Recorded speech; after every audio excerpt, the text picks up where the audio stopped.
Lisa Rickman for Colorado Biz TV, and we're here today with Dr. T.C. North, High Performance Executive Coach and co-author of the Amazon bestseller Fearless Leaders. Welcome, T.C. Well, thanks. It's great to be here, Lisa. So let's talk about the second Fearless Leader defining characteristic, T.C. Tell us about that. Yeah, the second one is Mindset Master. And I love this. This is pure performance psychology. It's what I've been doing pretty much all my life, starting with athletes and working now with business leaders. So, being a Mindset Master has three parts. The first part is, what do you do to prepare so that when you show up at an important event, whether that's as a leader, as a salesperson, as a family member, when something's really important to you, are you preparing your mind so that you show up with the right emotions? Do you need to be excited? Do you need to be relaxed? Do you need to be really happy? Do you need to be laid back and mellow and just listen? And so you really have to know what those are, and then you have to create them before you get there.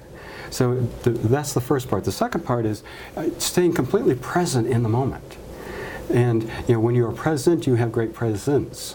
And it's one of the things that corporate leaders come to me a lot for, is I want to learn greater presence, which is how do I show up in a way that I'm authentic and I'm believable, and people just get me just by how I show up. And presence is very infectious when you have good presence. And all great leaders have great presence. And the third is in review. And really creating a great mindset is you have to learn. You have to maximally learn from everything you do right and everything you made mistakes doing. So you've written some very popular articles for us, and one was the Warren Buffett, Peyton Manning's secret success strategy. And can you talk a little bit about that and how that relates to this? Yeah, I love the juxtaposition of those two characters because, Peyton Manning is one of the greatest quarterbacks of all time, and Warren Buffett is probably the best stock investor of all time.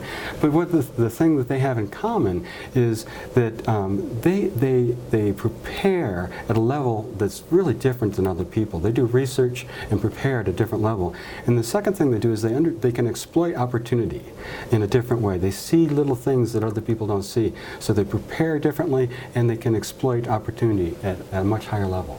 I see. And can anybody learn how to do that, or learn how to do it as well as they are capable of doing it? I mean, not everyone obviously is going to be a Peyton Manning or a Warren Buffett. Yeah, I'd love to be able to pick stocks like Warren Buffett. You can learn to do that in your area of expertise, is what we can do. So there are skills. Any skill is learnable. They're just skills. So you can learn, and in the book we actually talk about different ways to prepare and different preparation for the mind and body and emotions. Can you give us one insight into that, one skill that we might be able to learn to help us prepare better?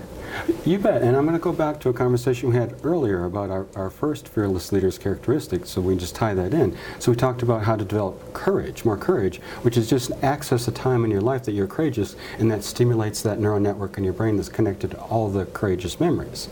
So if you want to be more courageous going into something because it's scary, like a salesperson, the biggest sales pitch they ever gave in their life, or a leader standing in front of their team during the downturn and saying, I have to give layoffs, which is a really hard time for leaders.